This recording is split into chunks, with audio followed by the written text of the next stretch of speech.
On se retrouve donc pour cette revue de presse de l'économie.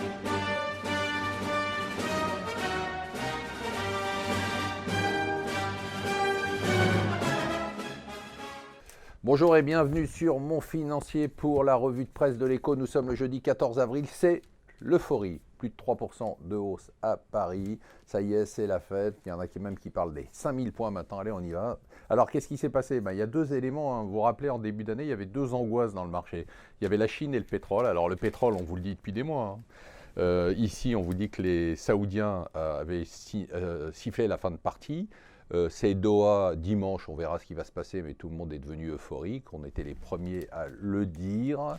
Aujourd'hui, on est paradoxalement un peu prudent parce qu'à Doha, on pourrait avoir de mauvaises surprises. Mais bon, voilà. Donc le pétrole d'un côté qui a rebondi de plus de 70%. L'autre sujet d'inquiétude, c'était la Chine. Eh bien, la Chine devrait aller mieux. On aura les chiffres de croissance demain, mais on sait déjà que les exportations ont rebondi 18,7%. L'inflation est plus élevée que prévu et l'immobilier repart grâce à la baisse des taux d'emprunt immobilier. Voilà donc les deux sujets principaux d'angoisse des marchés en début d'année qui ont l'air de s'évaporer. Alors, les Américains, vous savez, ils étaient un peu en panne avec la dernière amende de 5 milliards pour Goldman Sachs sur les subprimes. C'était fini. Eh bien, ils ont trouvé une nouvelle thématique, c'est de dire que les banques aujourd'hui, et c'est la Fed qui le dit, ne sont pas dans une situation financière suffisamment forte pour faire face à une nouvelle crise et donc si elles n'améliorent pas leur situation, elles auront des sanctions.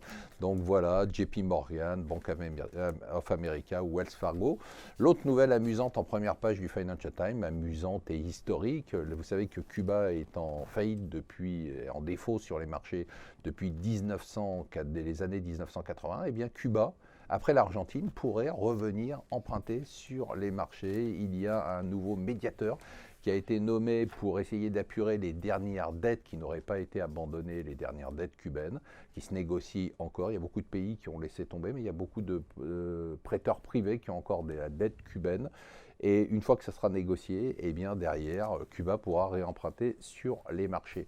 On va passer en France, et ça c'est vraiment une thématique de fond, on y reviendra, d'une problématique de chômage à une problématique de retraite. Je ne suis pas en train de dire que le chômage, je ne fais pas du François Hollande. On va pas, l'inversion de la courbe de chômage, elle va venir, mais elle va venir simplement du fait qu'il y a de moins en moins de chômeurs parce qu'il va y avoir de plus en plus de gens qui vont passer à la retraite. La population active est en train de diminuer.